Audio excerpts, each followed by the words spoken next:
Public policy debates are often split down left and right lines, but there are more than two sides to every disagreement. While colleagues and I relish the opportunity to debate any issue with those on the left, we rarely explore our own differences. Markets and Morality brings together small c conservatives, liberals, libertarians, and other people on the so-called right and takes a look at the issues where we disagree. I'm Emma Revell, Head of Public Affairs at the IEA, and today we're going to be discussing lowering the voting age to 16. Currently 18 in England and Wales, 16 in Scotland for Holyrood and local elections, but not the general election. The voting age in the UK was previously 21 until the 1970s. Some argue that a lower voting age would help engage young people in democracy, while others say 16-year-olds are simply too immature and young voters would be easily swayed by parents or other adults. To make the case this morning, I'm joined by two colleagues. Adam Bartha, the director of EPICENTRE, and Julian Jessop is an economics fellow at the IEA. We're going to kick off with the short elevator pitch from both of you. So Adam, since you favour lower voting age, why don't you start us off? Sure, great to be here. Thanks, Emma. Well, I'm definitely for the lowering of the voting age because age is just a number, but it's an important number because that's how we set the threshold for many different things in life. Your age matters when you're buying a beer, when you're trying to smoke a cigarette, or marrying your partner. And although not a lot of people are arguing for the lowering of age limits in these areas, as you mentioned, it's quite a big discussion nowadays to lower the voting age to 16. And I believe that classical liberals and libertarians should support this move, both for moral and practical reasons. I think the moral argument, from my perspective, really rests on the fact that a free society is based on individual responsibility. And I really would like to live in a world where individual actions are moral and correct, not because they are micromanaged by the government, but because people realize that cooperation and respect for one another leads to better outcomes. And I think part of that responsibility is the democratic participation, so voting. The sooner this kind of social norm is introduced, the better outcomes it's going to provide later on. And I think we live in a society nowadays where really helicopter parenting and protecting children and teenagers from everything is really, really prevalent.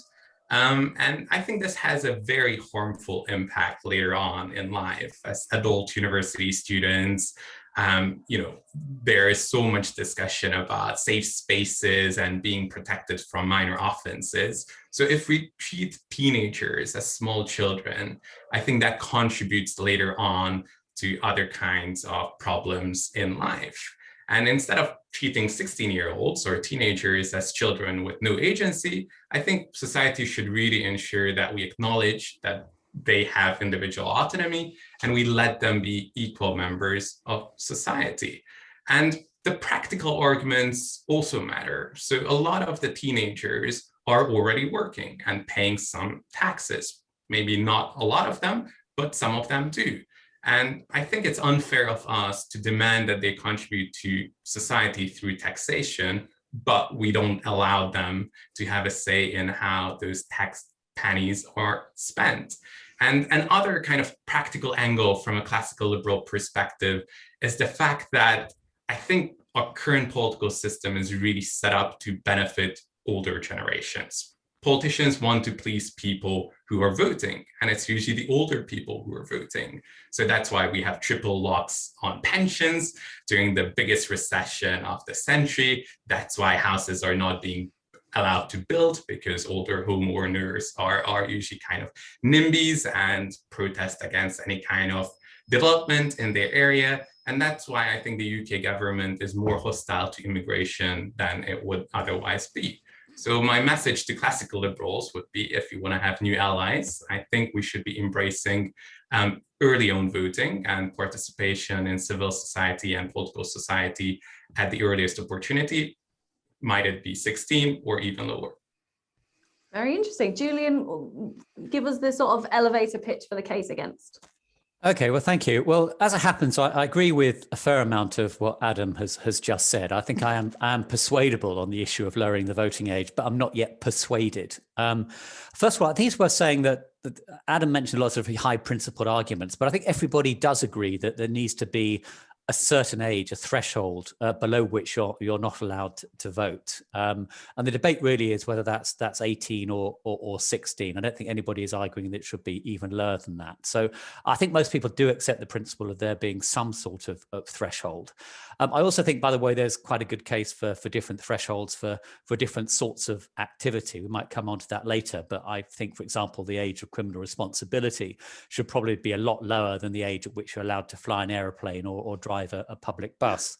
As far as the arguments for sticking at 18 are concerned, I think for me the most compelling one is that most 16 to 17-year-olds are still children. They're living at home, they're going to school, and they're dependent on their parents. So frankly, I don't think they've got the maturity or the experience to make as an informed judgment as somebody who, for example, is in their early 20s or older. I also think that classroom teaching and social media are no substitute for experience of the real world. And I think it's the case that older people are more likely, frankly, to have not just experience, but also skin in the game. The final point is that we do pick these thresholds, and frankly, 18 is the threshold for most of life's major decisions. I mean, it's only when you're 18 that, for example, you're allowed to take out a loan or a credit card. Most forms of gambling, you can't start till you're 18. At least in England, you can't get married without your parents' permission. And those sort of thresholds applying at 18 are chosen at 18 for a reason, which is that I think is the age when you move into adulthood. I do accept that it's important to engage people in politics at a younger age, but you don't necessarily have to do that by lowering the voting age. It's an obvious example that Greta Thunberg has had any less influence on global politics because she's not been allowed to vote in her own country. People can participate in debates, they can argue with their parents, they can go online, do all sorts of things. So I don't think that lowering the voting age would necessarily lead to a huge amount of engagement. But it might have costs because it could mean that people who, frankly, don't have the maturity, the experience, the skin in the game, end up making decisions that affect not just their lives, but everybody else as well. So I would stick for now at 18. I think in due course with the passage of time, better education and so on, then maybe we might consider lowering it to 16. Perhaps not for nationwide elections, but certain things like local elections. But for now, at least, 18 seems about the right balance to me. So we might take a step like Scotland and let 16 and 17-year-olds vote in some elections and not others. It's something to consider. Ipsos Mori analysed all manner of things after the 2019 general election and came to the conclusion that 47% of 18 to 24-year-olds voted in that election, compared to nearly 75% of the over 65s. Adam, do you truly believe that lowering the voting age would help with political engagement? Because 18-year-olds aren't really turning out in droves. Less than 50% have done so.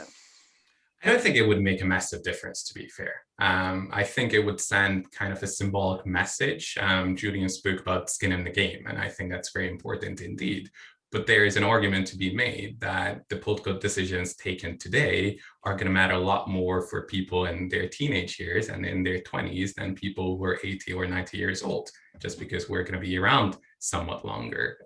So I think that matters a lot, how society approaches problems when it comes to different generations. And I think it's fair to say that an 18-year-old teenager has very different political priorities than an 80-year-old. So having the ability for at least some of the teenagers to give them the opportunity to vote, even if they not use it, I think it sends an important symbolic message. But I agree with you. I think the vast majority of them wouldn't turn out and vote. Probably the case. I mean, this series is looking at issues where people on the so-called right, and I know not everyone on this call, never mind not everyone at the IEA, would use those terms to describe themselves, where people on that bit of the spectrum disagree. Question for both of you, do you think your position is more ideological or practical in terms of where you stand? I mean, given that the age at which people tend to vote in the UK for the Conservative Party over Labour is ever increasing. It's into the 40s now. Is it a case that people on the right are naturally, it's not in their self-interest to let the under 16s vote? Julian, ideological or practical? Well, I think the argument could work either way. Most of the people I speak to who want to lower the voting age are on the left and know that they would pick up more votes as a result of that. So I'd like to think that both sides are looking at this in terms of the principles and practicalities rather than sort of the narrow self-interest. That said, there's sort of an element of logic in that. I mean, there's a sort of cliche that, younger people tend to vote for the left and older people tend to move more towards the right. And that might be, of course, because as you get older, you get more experience of the real world. You're less seduced by, the appeal of fluffiness of what's happening in Venezuela or whatever like that. And you tend to be a bigger taxpayer with a mortgage and family responsibilities and so on. So to the extent that, older people have a bit more experience, then, why shouldn't they be allowed to vote, even if significantly younger people can't? As to the point that, younger people will have to live longer with the consequences of political decisions.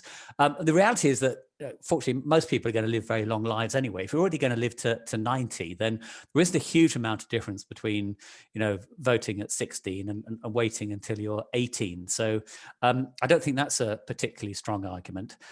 There is a reasonable argument, I think, to make about engagement, that, if you get people voting early, and particularly if they vote before they go to university, then you make sure that they're in the system and in the habit of voting earlier. And I think that might be a case for lowering the voting age for local elections, because a lot of local elections, of course, are about local services. So things like youth clubs and so on, that young people should arguably have a bigger say in deciding the priorities there. But I think that argument is weaker when it comes to national elections, when we're making much bigger decisions about tax and spend and all sorts of important structural issues facing the economy and society. And I think there it does make a sense to wait until you're 18. Adam, what do you think? Do you think your position's ideological, practical, or a little bit of both? I would say my position is both, if I'm being honest with myself. I think there is an argument to be made that from a more theoretical perspective, that if you're an individual person with some sort of individual autonomy already, you should be able to take part in society's affairs, including political affairs. But the practical perspective, what I find important is the fact that Julian mentioned, fair enough, that people who are younger are going to live longer with the consequences of their decisions. But if it's 60 years or 70 years after you've turned 18, it doesn't really matter whether you're allowed to vote 2 years earlier or not. But society and the demographics of society are changing as well. Nowadays, we have a lot more older people than we had 50 years ago or 100 years ago. So that makes society naturally more conservative and more for the status quo. And I think, although classical liberals and libertarians kind of like the status quo when it comes to the economy, at least compared to Corbynism, I think we dislike the status quo when it comes to a lot of societal affairs. So the fact that younger people are the ones pushing for more social freedoms is, I think, a really important one, whether it's about immigration, whether it's about seeing the positives of globalization, whether it's about minority rights. I think we have a lot more in common with younger, even left-leaning voters than with a lot of the older conservative voters. So I wouldn't discourage classical liberals or even conservatives, classical liberal conservatives, to completely forget about that age cohort, because I think we have a lot more in common with them than we would normally think. When it comes to votes at 16, I used to be, particularly in favour. I thought if you could leave school at 16, then you should be able to vote. And I was always quite flippant, I suppose, but said, well, if you can have sex with your MP, you're probably old enough to decide who your MP is. But now the law has changed that children need to stay in some form of education or training in the UK until they're 18. They can leave school, but they need to be in some sort of training course or an apprenticeship or something like that. Do you think, Adam, that weakens the call for votes at 16 if you do still have to be in some sort of full-time educational training? Not necessarily, because you can compare the life of a 20-year-old with the life of a 16-year-old. And I think in many ways, it's going to be incredibly similar. Both are very likely to be in education. Both are very likely to be back home living with their parents. Over 50% of young people between the age of 16 and 26 in the UK live with their parents. That number is a lot higher in other European countries. Southern Europe, it's almost 90%. So I think the fact that we are pushing the age limit up for certain things is negative, because it encourages people to be more like children later on in life. And I think that cannot only be blamed on teenagers and young people today, because we set up a society where we make them a lot more dependent on their parents through not solving the housing crisis, through not enabling them enough individual autonomy at universities. It can be a chicken or an egg question. Are people behaving like that because they want to, and that's how policies follow, or policies are shaping how individuals behave? So I'm not sure about the answer there. But I think the fact that a 20-year-old and a 16-year-old leads very, very similar lives in many ways is actually an argument for lowering the voting age. Julian, sorry, go on. Yeah, I'm afraid not convinced by that. By the way, I think the rules are a little bit different in different parts of the country. So in Scotland, I think you can actually leave home and live apart from your parents.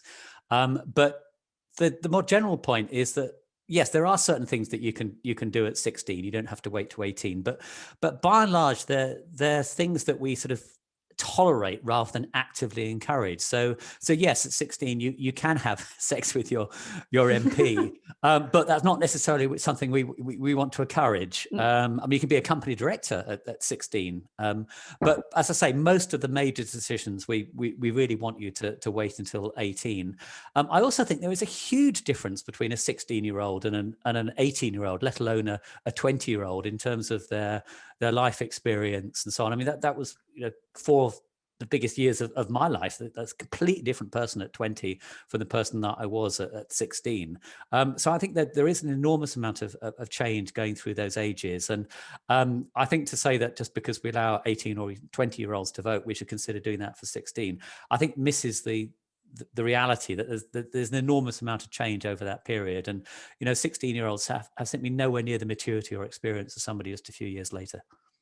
I'd be interested to get both of your thoughts on an idea that I've toyed with in the past. I've written an article in City AM about perhaps a single age of adulthood.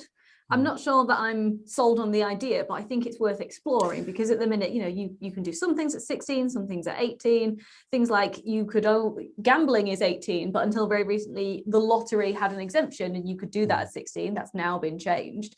Driving, you can get a provisional at 17, but you can't do a test. Do you think that one age of adulthood would make things a bit easier, or do you think there's value in having sort of staggered responsibilities? I think there's definitely value in having staggered responsibilities. I understand the sort of the convenience argument that there's one particular point in your time when you move from childhood to adulthood, but in reality there are all sorts of different decisions and choices that need to be made, which have very different implications, not just for yourself, but for other people. I think I mentioned earlier the example of the age of criminal responsibility, which I think is 12 in England. It might even be lower in Scotland.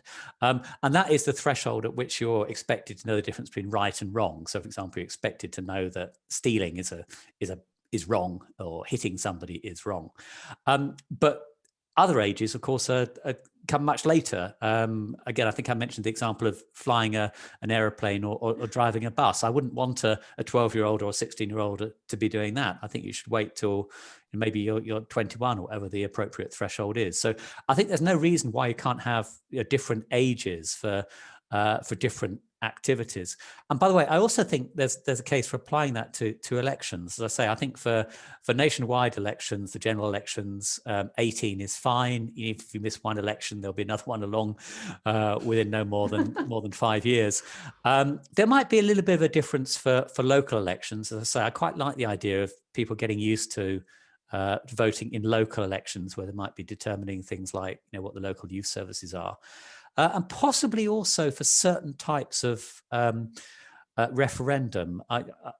This is picking up on something that Adam said about how younger people tend to have more liberal attitudes. So I quite like the idea that, in countries like Ireland, where they've had referendums on same-sex marriage or abortion, the voting age has sometimes been lower than it might otherwise have been. I think that's a good example of where you might have a different voting age for different types of referendum. But for national elections, where we know there's going to be one every 5 years or so, I think 18 is still the right level. Adam, what do you think? I agree with Julian that I think it makes sense to have different age limits for different things, but I would argue that most of these age thresholds should be reduced. It's not just the voting threshold that should be at 16, but I think you should be able to buy a beer or go out to certain pubs at the age of 16. And I think there are international examples that prove it works well. If you look at some Central European countries, Austria or Germany most notably, not only do they have a lower voting threshold, so in Austria it's 16, in some German states it's also 16, but they are also allowed to do a lot more different things in their teenage years. And I think that creates a certain kind of responsibility later on in life. In my university experience, it was always quite funny to compare people who were born and raised in Britain and people who were born and raised in Germany, for example, when it comes to their drinking behavior. At the age of 18, when you get to the campus, a lot of Brits just go simply crazy because that's the first time in their life they're allowed to drink. Whereas with a lot of continental Europeans, they have been drinking with their parents, they have been drinking with their friends. A lot of their teenage years was about exploring these things. So I would be happy with a kind of different threshold for different things, but I think we are way too conservative in setting these thresholds at the moment. One last thing I want to touch on, the argument that often comes up is, I think, Adam, you mentioned it in your introduction on taxation. Now, Julian, you're the economics fellow at the IEA. Yeah. I sense you might be able to pick apart the taxation argument a little for us. Well, I think it's a red herring. Most taxes do not depend on age. I think the main exception in the UK is national insurance contributions that you start paying at 16. Though as it happens, you tend to stop paying when you reach the state pension age. But that's the exception. I mean, most taxes they don't depend on your age. They depend on how much you earn and how much you spend. So, if you're a child star in a Harry Potter movie, even if you're 11, if you're earning £1 million a year, you'll be paying income tax. Equally, any child who goes into a sweet shop is paying tax of one type or another. So, I think the age issue is the tax issue is a red herring as far as this debate is concerned, except for the fact that the simple reality is that the older you are, the more likely you are to be paying big amounts of tax. And the phrase no taxation without representation, I think arguably it works the other way around as well. So given that the reality is that most people under the age of 18 aren't paying a lot of tax, then maybe they shouldn't have the same sort of voting rights as somebody who is. Very true. Well, thanks very much for the discussion. Thanks both of you for joining me. To our viewers, thanks very much for watching, and as well as subscribing to the IEA YouTube channel, which I encourage you all to do. You can now support the IEA on Patreon. We've set up a membership platform that allows our followers to donate solely to our digital work. You will get exclusive IEA perks and benefits. You may even be able to see this video ahead of time, priority access to other content, and much, much more.